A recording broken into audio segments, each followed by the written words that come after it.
Now we're on. It says we're streaming live from New York. It's Saturday night.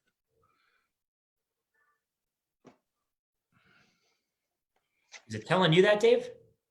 I can see it right on the screen, right alongside your head. Okay, I don't. There we go. Okay, if you can see us, just let us know. Venmo some money to us if you can see us. There you go. Okay, there we go. Live on Facebook. Yo, Foodservice Powerplant Network. It is Jason. It is Wednesday night here in Denver. It is fingers crossed for the technology. It is pouring outside. We've got an awesome storm. I love storms. Colorado gets a lot of sun. Storms. Where did I go, Jason? You not there? I see you, Dave. Well, I better be careful then. Join the meeting, I guess, is where I got to go back to. Well, let's see. I see you. Maybe my wife can tell me. Shannon, can you see us both? So anyway, it's Wednesday night. I am here on our weekly Wednesday interview. I've got Dave Turner from Tabletop Journal, who is, this is going to be one of the funnest interviews, Dave, because you are just a source of such energy and enthusiasm and excitement, and you've got such a great story. I really appreciate you being on the show tonight. Well, it's great to be here. I think I'm here. I think you're here too. Hold on. Oh, he's there. You're there. Shannon just texted me and said, we are on. I can see you. You look great from my perspective. Oh, you look marvelous. So what's going on, Jason? What's going on, man? Dave, you know, life's all right now, man. It's since you and I talked, I'm trying to think. I've got my new thing with Cowmill. It's great. There's a lot of energy, good culture, good people. We're doing, the food service. So, I mean, just great team there and getting to reconnect with customers. I was off for 10 weeks unemployed, which was unique. And so it's good to be back in the game. It's good to be connecting again, conversing again, not a ton of meals, not any travel or anything like that, but I'm glad to be back. So great. Yeah. And then of course, Foodservice Powerplant Network, when I was off, this is sort of became my thing to create, a way to invest, a way to lift people up, something to put my energy to when I didn't have a job to put my energy to for a period of time. And, we're continuing to lift people up, which is exactly what you're doing through Tabletop Journal, et cetera. So that's what's going on with me. Tell me about you, Dave. Are we good, babe? Are we on? No, okay, we're back. I'm back with you. By the way, Mary Margaret Dunn, who's my colleague on the Northeast, says hi to you, Dave. She's awesome. She is one awesome lady. I know her. I don't know her well, but I met her and I was blown away by her. Yeah, she is. She's got a ton of energy. I mean, that. No, you think? Just cranks and creates and is so smart. Mitch Marcotte. I don't know if you know Mitch. You're not. Hey, Mitch. Mitch is a rep out of Boston. Has a few different tabletop lines, so he's saying hi to you as well. So, Dave, real quick, give us just a 3-minute, 5-minute. Who are you? Tell us about Dave Turner. Okay. I've had a bunch of chapters in my life. I'm a really old gray-haired guy in this business. And one of the last chapters that I hope will do, but you never know. You never know. There's always more, is Tabletop Journal. And I got here via starting off in consumer packaged goods and with different brand names, both all in sales and marketing, always in brands. And one day the phone rang and I got pulled away to go be in this thing called food service. I had no idea what the hell food service was, but that's no problem. I was going to go run the food service business for Corning, and most people won't remember that Corning actually had their own food service business at one time. And so I spent some good time with them. It was a great company, great people. And then moved on to a company called Villeroy & Bach as VP of Sales and Marketing for North America for them. German company, obviously in a different level, scale, or whatever of tabletop. Was there for 11 or 12 years and then had a chance to go out and buy a company. So that was interesting. Put together some venture capital people and we went and bought a company and ran that for 12 or 14 years, a company called Woodmere China. And the interesting thing is that, by the way, I've got lessons I can go through on each of those chapters and tell you the lessons I learned at each one. But one of the most interesting ones was at the end of Woodmere, Woodmere ran about 40 years. Woodmere, a great company, great brand in that business. But When 9/11 happened, we lost about 65%, maybe 70% of our business within the 45 days after 9/11. Okay. So that pretty much it certainly crushed our food service business and our hospitality business. But anyway, long story short is when we put the company up for sale. We had a couple offers, weren't great. Made the really, really tough decision to close it down. And, when you guys a lot of you all went to business school and everything, and that's great. They teach you how to start companies and it's great being an entrepreneur. Nobody teaches you how to close them down. Wow, you're right, man. And one of the most surreal things I ever did, we were profitable, we were having fun, we could have gone on longer, but there was really not a future in that contract decorating business, and our high margin business was evaporating on the retail side. So we made the very tough call to exit. We could pay all our vendors. We exited clean. Very, very. If you can do that kind of thing, I don't know. There's no book. You can't go to a library and find a book on how to close companies down.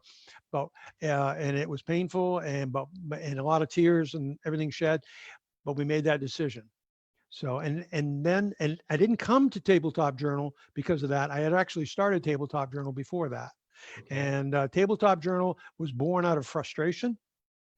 6 o'clock in the morning, walking around the field at FedEx Stadium, walking by different tabletop companies and food service and saying, these are the greatest brands in the world, and they're not telling their story, and they're selling all on price. And how could anybody change that downward spiral on price if it could be changed at all? And so we started with one blog post, and that was 9 years ago. And one day I got a call and somebody said, hey, I'd like to advertise, and somebody else did, and he said, holy shit, somebody's paying attention to this stuff. So we took it on ourselves to become the voice of these brands that could not tell their own story or weren't doing enough, in my opinion, all they could do. Yeah. And I'll give you one that's not a player, and I'm sure they're not on this call, on this podcast and video. But Wedgwood, for instance, the greatest name in tabletop history on the friggin' planet, can't get off first base in food service. So they got some great people there. The products are fabulous, phenomenal brand. There's others, and you can imagine who some of those brands might have been. In the meantime, a lot of those brands have really stepped up and done a great job. And I won't go through all that, but that's sort of how I got to be here where I am. I'm born in brands. I've grown up with brands. I understand brands, and I'm passionate as hell about tabletop. And I always tell people, we only do hospitality, none of that retail stuff, guys. Got it. Oh, Dave. And by the way, that's led me to all kinds of different other kooky stuff. Well, I love it. I mean, Mary's chiming in here. I'm reading on my wife's phone as we're talking. Yeah. It really is all about the stories. I mean, I applaud your wisdom to recognize that. What do they say? Facts tell and stories sell. I mean, to be honest with you, and I can say this now because I don't have a particular product to pitch you on. I can tell you that there's a lot of great products, but here's the story. And there are people that may be on here listening right now that know this is true because I talked to them about it at the Frankfurt Fair in February. I don't really go around looking for great new products as much as we used to. People say, oh, what new products you see? And of course, that's who we are. We're product people. But on the other hand, I want to talk about the culture of your brand, culture of your team that's out there moving your brand forward in the market. What is the personality? What's your brand voice? And by the way, before this call is over, I want to talk about personal brand voices because that's really an important part too. And it is the most important thing because listen, products will come, products will go. Everybody's got great products now. Everybody does. So there really has to be some point of differentiation, and it's really the culture, and it's the people, and it's how you go to market, man. That is it. Dave, why don't we hit well, we'll go there in a minute. You've got a team of people. You've got people that collaborate with you that are on your team, helping put Tabletop Journal together through a lot of really good years the last few years and growth and more, all that kind of stuff. And now in a really unique spot. Tell me some ways that you guys have seen, obviously, the market change in so many ways. Yep. How are you addressing the community of food service differently today than you were 5 months ago? And maybe it's not differently. Maybe it's not that you're doing it differently. Maybe you're just emphasizing in a different place. No, it's a lot different. Okay. It is from daytime to nighttime, from nighttime to daytime, whatever way analogy you want to do.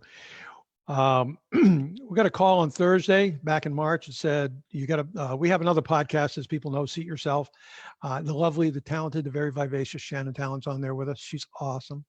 And the call went something like, we love you. We love what's going on, but it's not the right message. And so you have to change. And Shannon, whatever you're doing with Shannon, you have to stop it for a while. Nobody knew how long. So that's Thursday. I got to, and then I hang the phone up and I'm, empathetic, and because everybody knows what's going on at that point. And then all of a sudden the dawns on you, hey, I got a podcast to do. Well, how are you going to do a podcast?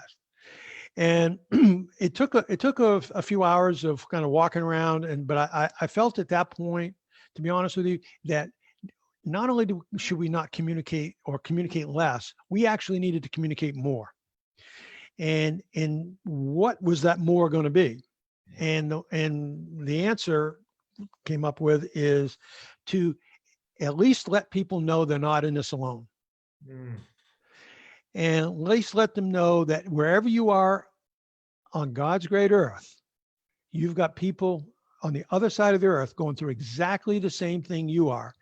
And I'm telling you, it resonated far better. And part of the reason why it resonated, because there's a lady in Washington, D.C., you people may know her, Bunny Johnson. Bunny I always call her the pro's pro. Bunny, I knew, would come on and give it to me straight and tell me what was happening and her customers and all that. And she would give it to me without a lot of stuff. Let's leave it like that. And she did, and she was great. She hit the ball out of the park. And as she always does, by the way. And so I was grateful for that. But then I had to do a second one. And so we started moving around a little bit. And and believe it or not, there were people who said, I don't really want to come on there. I gave it some thought. And we had a couple of people that pulled out at the last minute because they didn't want to come on and be vulnerable. Yeah. And that's hard. And I got that. Anyway, we went through that phase. We did about 12 or 13 weeks of that. And then I just intuitively felt that the market was shifting. People were getting ready to open, whatever that was going to be, in May 1st, June 1st, whatever it's going to be. But people were, they were through the mourning phase or the horror phase. And then they were now a little bit pissed off. And now we're moving out of that. We're looking forward down the road. So we moved into a phase called the creative spectrum. There's nothing to me that is more optimistic than design and creativity and all that. And I want, listen, everybody knows the train wreck we're in right now, but in talking about it doesn't really help much. What helps is if you can start to see a way forward. So I wanted to bring, in however I could do it, even if it was to one listener, I wanted to bring a way forward through creativity of all types. And that's where we are now. We've been doing that now. I'll come back around to why we didn't have a podcast this Monday in a few minutes. Has a little bit to do with this on my neck. You might see that. Did you get a tattoo? Yeah, that's what I got, a tattoo. I got a tattoo in the operating room of the hospital around here the other day. They give tattoos over there, you know that. No, but the point really is that this, I don't want to cover over and pretty up where we are in food service, and particularly for tabletop people that may be listening. I got to tell you, this is a fight of our life in tabletop. Okay, there's other categories that are going to come out first, and so forth. But listen, we're try to be no bullshit on our podcast. We try to speak the truth, and whether it's on our Seat Yourself podcast or our every other Thursday podcast that we do, we have two of them now. So yeah, I mean, it's no more or no less than that. And we've been fortunate. We've been really blessed. And I don't say that lightly, but we've been really fortunate that 9 years ago, we started beating a drum that resonated with people all over the world about tabletop matters. Yep. And we've got people who echo that. And if there's nothing else that comes out of this 9-year adventure I've been on, that the fact that tabletop has a voice It's loud. And I always tell people, this is funny. I always tell people, if I want to be heard, I'm pretty hard to ignore. The little team of pirates that we have at Tabletop Journal, we're going to get heard. Now, you may be annoyed by us, but we're going to get that message out there. And that's really what it's all about. It's about helping people and helping people grow their businesses, both in sales, because I want everybody to be successful. Okay. I don't play a lot of favorite. People say, oh, well, this, forget that. I want you all, bring a cool product, work your ass off, have some passion, and don't be afraid to show it. Yeah. You're about 90% of the way there then. Okay. So if you're doing those things, we're going to help you. And sometimes we send you an invoice, sometimes we don't. It isn't about money. It's about building up people first and brands. And, since COVID started, we've always been people related, but since COVID started, we've really kind of gone into the people segment a lot more.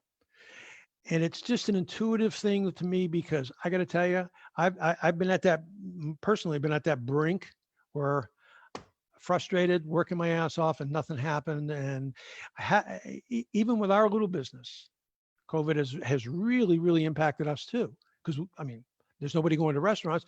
Nobody wants to advertise. Nobody wants to talk about social media. Nobody wants to do anything. And I think that's a huge mistake. So we've continued on, and we've gotten more people. One of the things that's been interesting about the podcast, I'll tell you this too, Jason, is we started doing this commentary at the end. And the first one that really resonated and kind of made the needle jump was one I did on trust. Just a little ditty on trust. Just a little ditty on trust. Well, I took that little ditty on trust, and I got asked to do a presentation by a company and in front of their top management. And I did about an hour on trust, stand up on trust, just the issue of trust. And so that has evolved into another one that I took. I said, this is going to be, it's a little bit of a flyer. I'm going to do one on self-compassion. Be a little nicer to yourself. And this is even before COVID. Boom, needle jumps again. Love it. And that tells me that you're striking some sort of chord with people. Yeah. And these are not, hey, listen, I'm no Shakespeare, okay? But on the other hand, I get it. And we're all really tough on each other, on ourselves, and I am probably the worst of this. So I've had to sort of listen to my own words sometimes, but that's okay too. And we've done a couple more. And the one that has made the needle jump the most is the one that we talked about in the teaser yesterday. It's the commentary that we put in the newsletter called self-care and second chances. And that, by the way, if I write that again tomorrow, it'll be a little bit different. And 6 months from now, it'll be a little bit different, because I'm changing, and the circumstances we're existing in change. But those human issues, there's nothing more, forget the products. There's nothing more important in our business right now than the human issues in the whole hospitality business, and particularly in tabletop. Dave, I resonate with you so much in terms of how you're reaching people, your recognition that it's about the people right now. And as a leader managing people, or as a member of a team or a family or whatever, being able to encourage all your team members, everyone that works with you, your colleagues, to keep going personally, because personal and professional, they rise and fall together. Oftentimes I think people segment it. Nope, these are just my professional colleagues. No, every single one of them has a story. Every single one of them has a heart. Every single one of them is maybe beating themselves up the way you talk, maybe not being super kind to themselves, and care for them at a personal level, which now there's an open door in a way there maybe never has been, and watch you rise together professionally. Here's a question for you, Dave. Yes, sir. By the way, let's see. My kid's sister's watching. She actually has a tattoo that says, "Be kind to yourself." I was thinking of that when you were talking. Dave Richmond. Hi, Dave and Jason, two amazing people. Love Dave Richmond. There's the guy. Okay. No kidding, that's what I'm talking about. All the people we love in this business. It's one of the best. Mary is saying, "Preach, baby." She's saying, "Preach, Dave. You're giving it." Okay, so here's a question. Yes, sir. You're a man. I'm a man. Oftentimes in our industry, there's an expectation sometimes of men to carry a sense of bravado, a sense of ego, perhaps. We don't talk Yep. about self-care. We don't talk about self-compassion. We don't talk about the times we're going through when we're down or it's tough and we're grasping at anything to keep hope alive. You have a real calm sense about you to be open with all of it.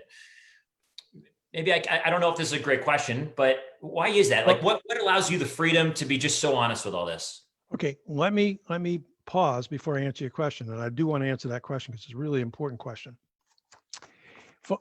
Jason, you can just rest for a minute. People have to know that when Jason asked me to come and join him tonight, one of the things that was a little tricky. One of the things he said to me was, "Hey, I did this Facebook Live thing a couple weeks ago, and you need to scroll back and you need to see it and whatever and find out." And he said, "I really appreciate it if you tell me if I went too far in disclosing and blah blah blah." And everybody that's on here, I'm sure you saw it. The only way I was scrolling through, and he said, "Look for the shirt that says fight backwards on it." I got it, found that. And so he says, I like to get your feedback on it. So I watched that. And obviously, if you haven't seen it, go back and watch it because I'm not going to tell you what's in it if you haven't already seen it, but you need to see that. And let me tell you something. That's one of the bravest things that I've ever seen in all my 30 plus years, 40 years, whatever it's been in business. And I got to tell you, the problem is, any of you who are familiar with Brene Brown, I think her term is armoring up. And I got to tell you, there's too much armoring up. I got it. Nobody wants to wallow in self-pity. But at the same time, none of us can get through this without the help of people who we trust, people who we love, people who we care about. And to hear Jason's story the other night, he talks about being moved by my commentary. I got to tell you, that's a moving story in itself. And here's the other dirty little secret. And Jason said it last night is, just because you all of a sudden you make a breakthrough, that doesn't mean it's over. It means we're all works in progress. And I always tell the people that I work with on my little small team, I say, you know what? Here's how it's going to go. They go, "What do you mean, Dave?" I said, "Let me tell you, this is how it works with me. I'm a ready, fire, aim guy. So I always suck in the beginning, and I suck a little less sometime later on. And then once in a while I do okay, but then I'm kind of sucking most of the time. And it kind of moves right across the sky. It's like the sun coming up. And then when the sun goes down, you know what? We're not half bad at some of this stuff. Yeah. So I don't really worry too much about stuff right now in the sense of, do we have to be great right out of the gate? No. Listen, the one thing I know, I don't know much some days, but one thing I do know is that if you're passionate and you really believe in who you are and what you're doing and your purpose, and I want to come back to that issue of purpose again in a minute, but if you really believe in that, what's it matter if you're not great in the beginning? Ready, fire, aim to me is a great way. It works for me. I understand that there are people who have to have everything just right. Can I tell you, if I go back and look at the very early days of Tabletop Journal, oh man, I tell you, that's a pretty nasty thing. And are we great yet? No, but we're working on it. We reach on our social media platforms, we're reaching about 20,000 people, 25,000 people around the world. We got a lot of followers. We got 5 websites, we got 2 podcasts, and we got a newsletter that opens up at over 40%. Wow. Okay. So I got to tell you, that ain't chump change either. And are we happy? No. Do we set goals? Yeah, but the goals that we're setting for myself and for our team, our company, they're more quarter to quarter goals, half to half. And I just want to be better next year. Okay. I don't need to be better tomorrow. I just want to be better next year, or suck less, however you want to view that. But I can tell you, you better be doing it with people you love and care and trust. And this is where this whole issue of trust wraps back in. If you're not a trustworthy person, by the way, your family knows it, your work colleagues know it, and if you're in sales, your customers know it. So have trust And that means not always agreeing. But it does mean speaking the truth. So develop trust. If you're in a company where there's not a lot of trust, you know it. You know it. And I can go, like I said, I went for an hour as a stand up on trust. I can go for a couple hours probably on all that, all the things that break down when you don't have trust. So, yeah. Dave, this is so fun. Okay, I'm going to read just real quick. Dave Richmond agrees with you. Taz loves this. Dave Richmond says, you both touch people, by the way, you communicate with others. Your passion, knowledge, understanding shines through every time I speak with you both. Dave, well done. Heidi says, I love everything about this. Oh, this is great. Mary, this has me emotional. So much truth and realness. So refreshing. We all need this. We will, we'll keep doing our best to bring. There's a lot of suits in this business. Now you can be a suit if you're a man or woman, doesn't matter. But the walk-in, we've all been to trade shows. It happens in May. You walk around Chicago and McCormick, and you go, "Hey, how's business?" "Oh man, it's great. It's great. Business great." And it sucks for some of those people, huh? I get bullshitted all the time, and it's okay. I got it. If you got to tell me sales are great and everything's wonderful, every rainbows and unicorn, I'm with you. I'll take that, because I don't want to hear I don't want to go to your booth and go, "Oh shit, life sucks." No, but it's okay to say that. Hey, we don't know what happened in the first couple of months, but we're working our asses off. And we got some great plans. That's a legitimate answer to me. But to tell me all the time, "Oh, everything's perfect. Yeah, we're great." Some days it is great, by the way, too. So don't go looking for trouble. And when the days are great, I had an old boss at Corning, and we turned that business from a money loser to a money maker at one point. And Ed Fogarty was the guy, and he hated food service, by the way. He wasn't my boss. He was like the president of consumer and all that. And we did something, I don't know, we had a great quarter, great half, whatever the hell it was.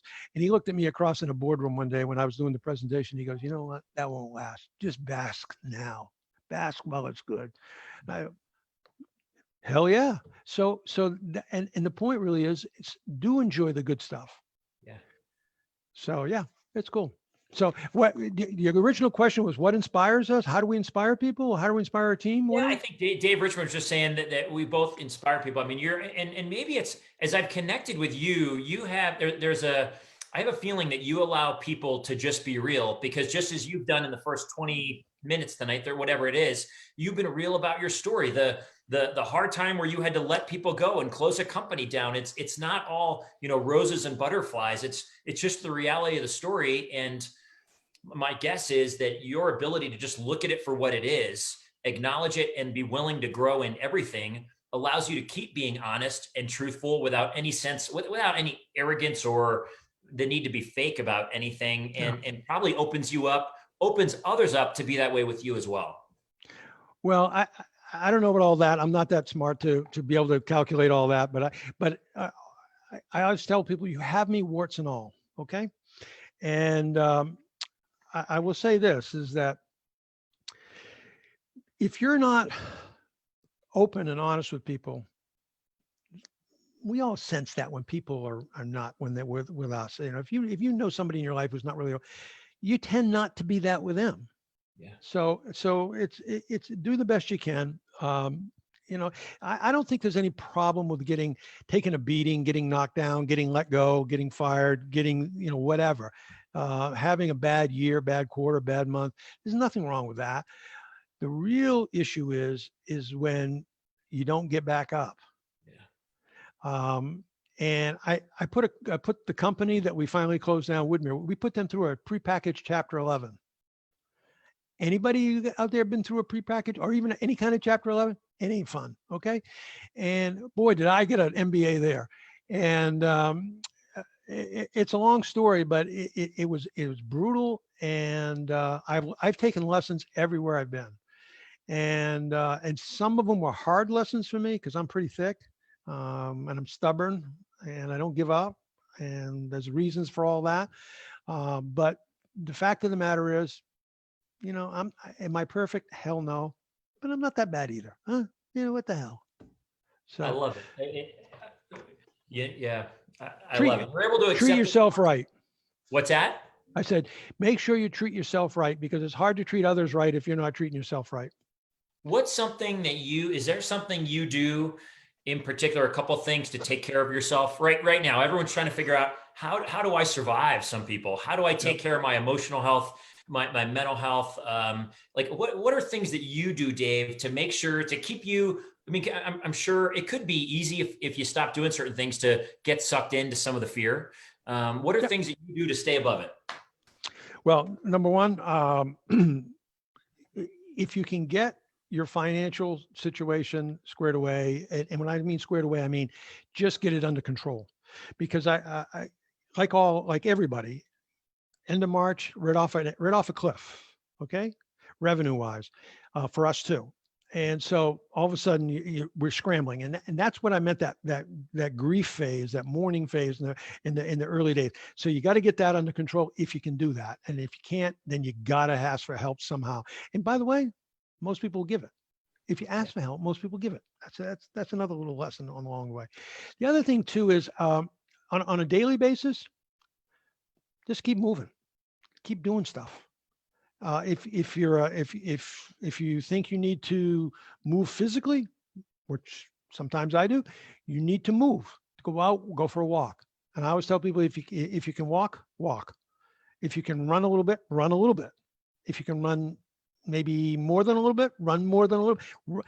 If you're tired, stop. You won't always be tired. And slowly but surely get some oxygen flowing through your body. So that's not that bad. But I'm talking, not that's the physical movement, but I'm also talking about do stuff. Teach yourself things. By the way, it sucks having to do stuff for the first time. Um, my son, who's very successful now and off and out of college and everything.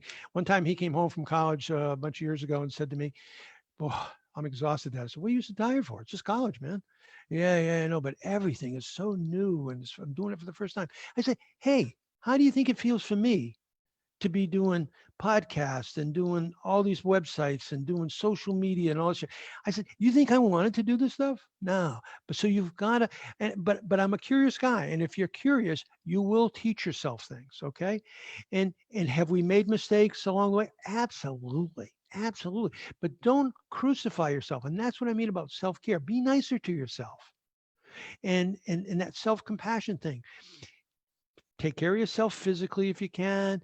Just be nicer, talk nicer to yourself, because you wouldn't talk that way to me if you saw me hanging my head someday, in McCormick Place, when whatever, something bad happens. Let's leave it like that. But I listen. I don't mean to walk around, as I said, like it's rainbows and unicorns right now, because this is. I'm telling you what. I keep writing about this because I believe it, that we're preparing for the greatest comeback ever in the history of food service. Number one. And I'm damn sure we're coming to the greatest comeback ever in tabletop. Okay. So all of you people out there wringing your hands and saying, "Oh, I'm going to jump out of tabletop. I got to do something." Okay, that's fine. I got it. Go do what you got to do. But tabletop's coming back and it's going to be great. Just like food service is going to be a year from now, food service is going to be so much better and so much stronger. And it's just going to be, we're going to be talking about this comeback for decades. Our kids will be talking about this. I love it. I have a feeling there are so many people hoping that you are going to say that, as you sort of point out the trends. And I think sometimes people maybe look to you to say, "Dave, what's coming next?" And so I think that excitement and, whether it's authority or not, people sometimes recognize you as that. Yep. To say, listen, it is going to come back, gives people hope to keep cranking. There's a great phrase. You talk about being curious in life.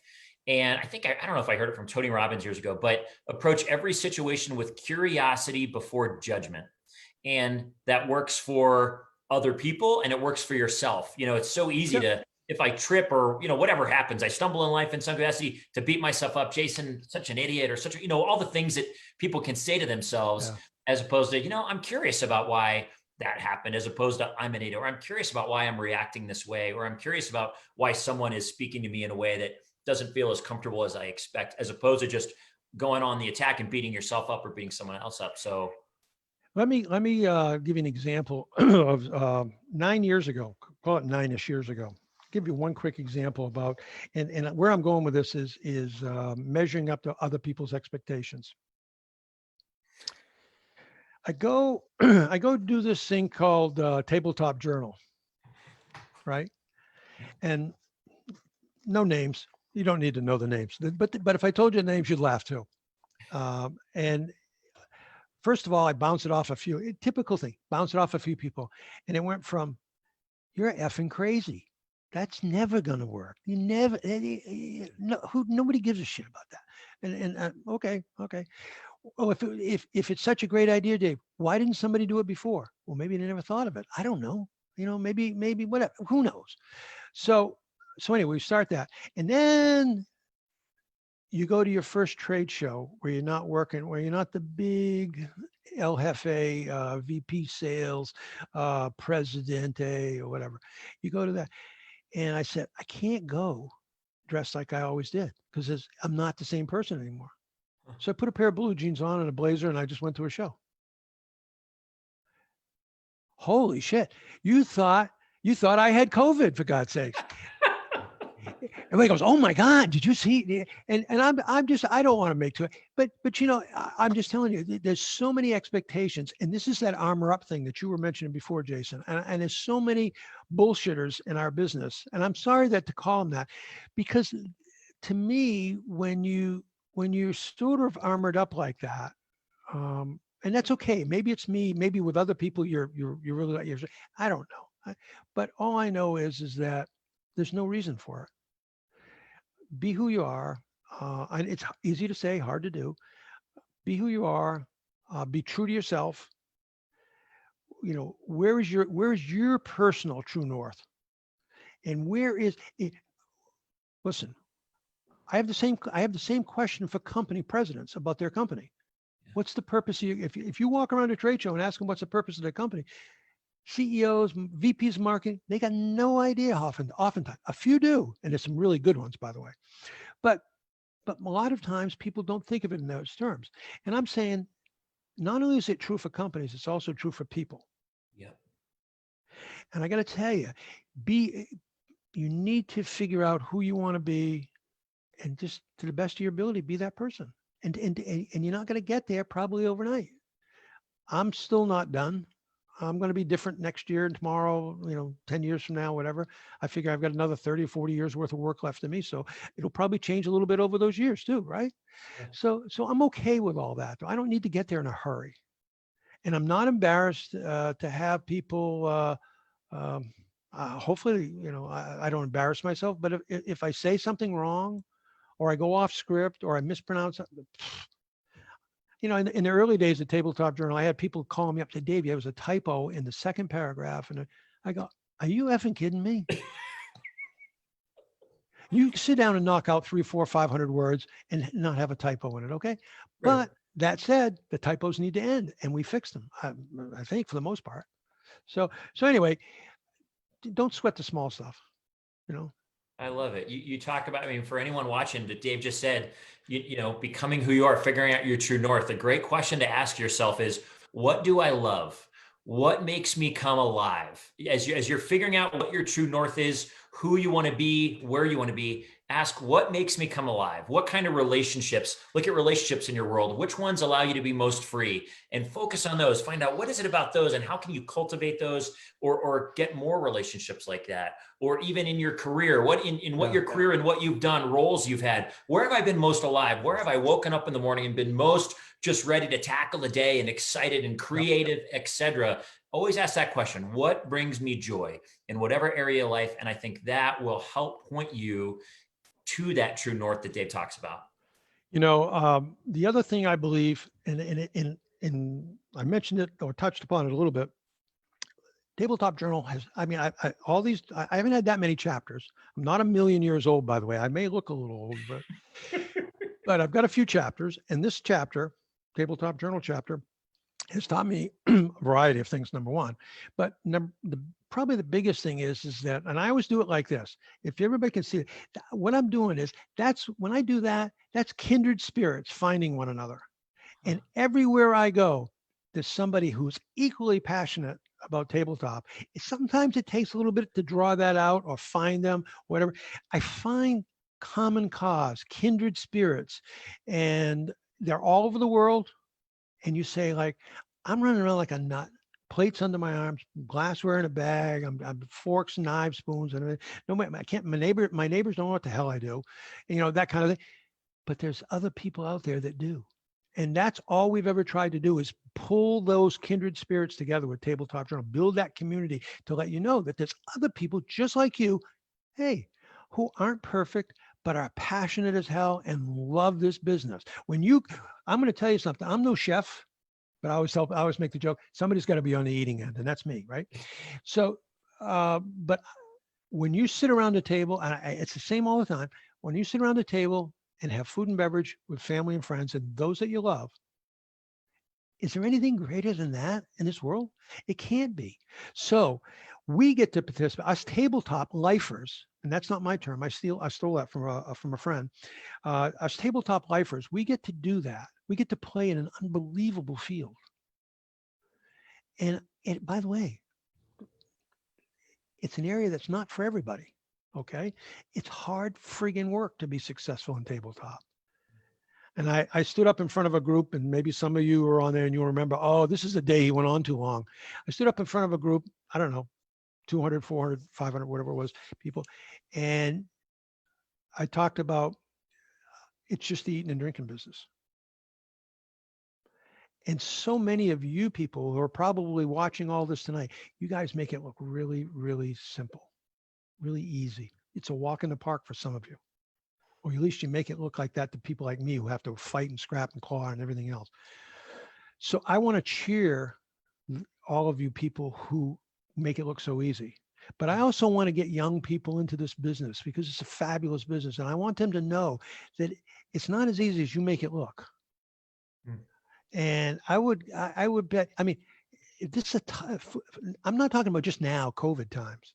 I'm talking about just in general, competitive as hell, no margin, freaking, the business models are awful in a lot of cases. And all I'm saying to you is you have to have a passion and you have to have a drive to get up every morning and do this. It's what you said, Jason. What do you like to do? Yeah. I don't know if I like selling plates so much, but I love helping people build their brands. I love helping people build their businesses. I love bringing value to their products that they thought was there, but they weren't maybe conveying it in a certain way. And that's why we write those stories the way we do. I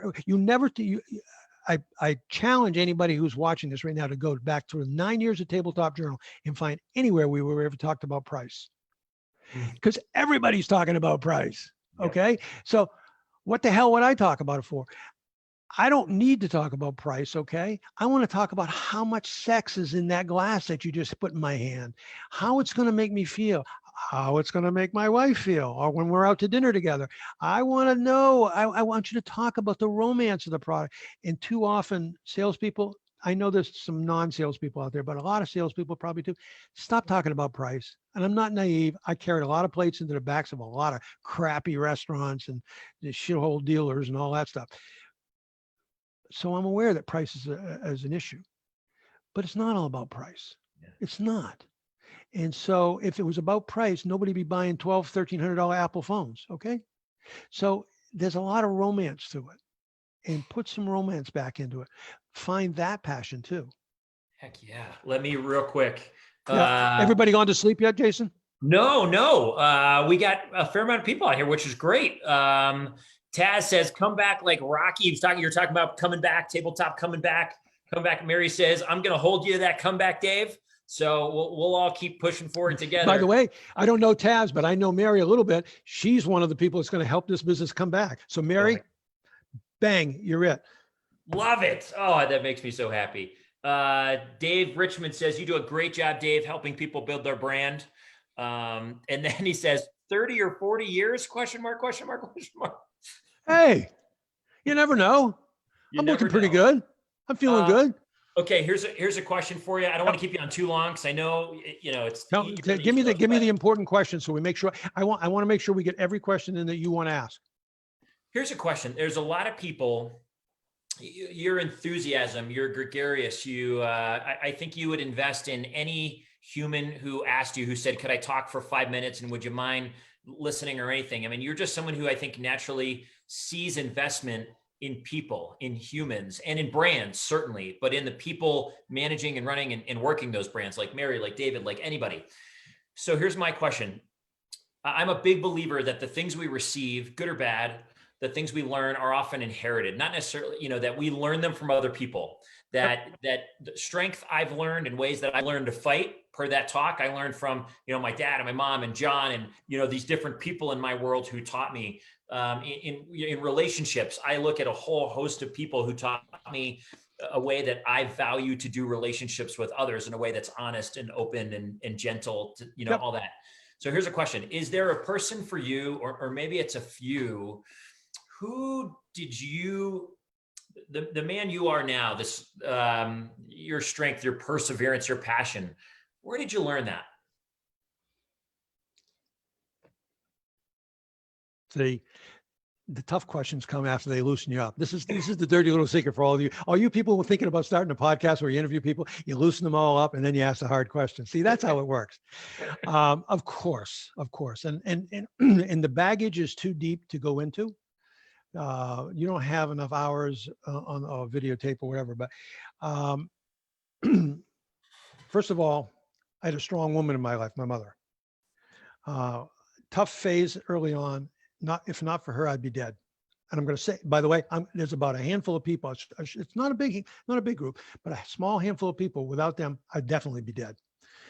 And my mother's start at the top of the list. Okay, she's gone now, but there was a time I grew up on the coast of Maine. Crazy stuff happens in families and all that. Anyway, she worked 3 jobs. I was bad. I headed down one road that I shouldn't have been. And another person reached into my life and pulled me out. I happened to be a pretty decent athlete at that time. I'm still not bad, by the way, so don't get any ideas out there. Pulled me out of that mess.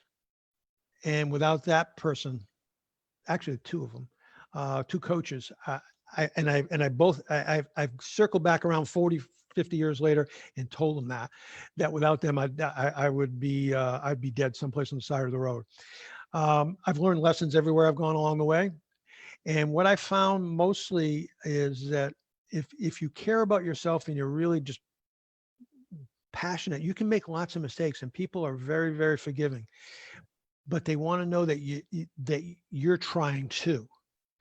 And I've been fortunate enough that I've got a family now that's great. I've got kids who I learn more from than they learn from me. So I'm really blessed in so many ways. And while I may have had a pretty rough beginning, a lot of that stuff now is coming back to pay off. And I'm not embarrassed about any of that. Anybody can ask me questions, whatever you want. I'll tell you the whole truth, the naked truth. But it's not that interesting. And the one thing that I remember telling myself, even as a young teenager who was in trouble and with the law and everything else, is that I finally woke up one day and I said, and this is a little bit different than a lot of people might think, but I said, I got tired of hearing the talk going around in my head. And I decided that everybody has a song to sing. I better start singing a little bit better song. And I needed to sing a little bit more upbeat song. And I needed to straighten myself out or I was going to not be around here much longer. So anyway, without getting too morose or whatever, mother, coaches, a couple of great bosses along the way. And now my support team is this band of pirates that I work with every day. They're great. They inspire me. And my family, of course. First and foremost, it's family. And my wife, my kids, everything, they're awesome. And so, yeah, you can't get through this alone. I agree. I appreciate your honesty to say that it's why you're doing with your community, Tabletop Journal, what you're doing. When I read that article you sent me the other day, your second chance and, I printed it, didn't print all the way, but what you're doing for your community and bringing people together and connecting them is wonderful. It's why we're doing here what we're doing, because I'm fortunate to live in a community. I live in a neighborhood literally where 6 of my college best friends, we all live in the same neighborhood. One 2 doors down, one 8 doors the Crazy. other way. And I'm fortunate, but there's a lot of people that don't inherently have a community of people they feel that they can be themselves with, that when they are having a tough time, that they can be honest with. And so, we'll all keep doing what we're doing to offer that network of people to those who need it. And for anyone watching, we always say this, we got it together, and you'll have this, and never be afraid to reach out. Always, the thing that saved my life, and it sounds like Dave too, was someone else. The ability to be honest with what was going on was someone else who came in and picked us up when we couldn't pick ourselves. And, we're here today getting to do really neat things in the world, connecting with everybody. Tabletop is my passion, but when you sort of peel the layers away, the passion is really about building people, building brands, building companies. And I don't think anybody's ever asked for help and not received some sort of help from me, or at least my best shot at it. And sometimes you may not like my best shot. That's fine. I'm not offended by that. But you know what? We don't. It's not like we turn people down either. And I think if you've got a legitimate cry for help, I don't know. I don't know how people could ever refuse a legitimate cry for help. But I was tell employees that have worked for me before too. Sometimes I won't know, and I can't know what's going on with you. So you have to make that cry, so that we all have a responsibility to say, time out, I need help. And there's nothing wrong with that. And I know you don't believe there is, Jason, but I just want people to know that even if it comes out kind of squirrely and not the way you wanted it to, whatever, and it's uncomfortable, because I've found that oftentimes, a lot of times, the thing that's most uncomfortable is exactly what you need to do. And especially if you're trying to change, because change is hard. Change is real hard. And the reason I wrote the title for that commentary of self-care and second chances, number one, I do think that people need to be nicer to themselves, including me. But this isn't going to surprise anybody when I say it, I hope. When we come back together in the food service and hospitality business, it's going to, particularly in permanent tabletop, it's going to be a smaller pie. And so some of us, there's not going to be chairs for everybody initially. There will be longer term. And so all I'm saying is that in this second chance is that companies need to rethink where their true north is, but so do individuals. And maybe your true north is really helping people.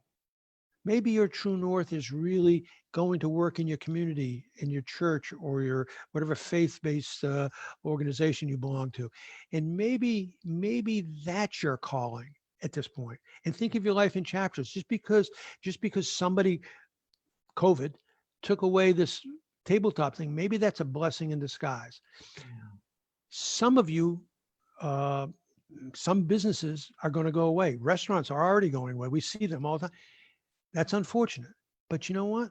Somewhere out there's somebody planting a new seed, and that's going to come up through, and it's going to be exciting, and we're all going to want to be part of it. And so I just would say keep moving. And we've talked a little bit on the phone, Jason, before this, and I think that keep moving theme keeps coming back to me all the time. Just keep plugging away, keep moving, because some days are going to suck, and you think, I didn't move the ball at all today.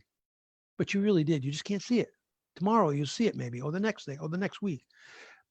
But that's what it's about. It's hang in there, be resilient. Never mind that you got knocked down by this thing called COVID, and somebody furloughed you, and the next, a month later they called and said, forget it, you're not furloughed anymore, you're laid off, you're gone. Okay, now what are we going to do? Now how do you take the next step? And so that's why that physical moving sometimes helps you do that, so you can get that mental moving going on too. Oh man, Dave, preach. They lost the video. I don't know why. It says we're live. Says we're live right there. I know. So I'm trying to think here. It does say we're live. I can't understand that other than fingers crossed. But Dave, listen, Well, you and I can talk. I love talking to you, Jason. I know it's great. Hey man, I am incredibly grateful for who you are. I'm so glad I'm getting to know you. I can't wait to continue to get to know you. Sure. And just thanks for being you. Thanks for lifting people up. We'll keep doing it together. If And anybody can hear this, listen, I'm the most out there person, whatever. Get a hold of me if you want to talk more. Call, if you can't get a hold, you don't know how to get a hold of me, call Jason. He knows where I'm at. He knows where I live. We'll get it together and we'll do this again, I hope, someday. And by the way, you got to answer in front of the whole world now. You are going to come on my podcast next week, right? you got it. Can't wait. I can't wait. You got it. All right. Man. Well, I'll tell you what, that's where we'll continue, but it'll only be podcast, no video then. You got it. I'm in. I haven't been on a podcast, so that'll be fun. We'll have fun. Man, I'm thankful for you. Thanks for everything you're doing. I'm sorry it crashed if it did, and maybe, who knows? I got no idea. Hopefully we help some people out. It's going to work out great. You're the man, Dave. Thanks. Have a great night, and we'll do this again. Thanks, Shannon. Talk to you. You do know it. Thanks, my friend.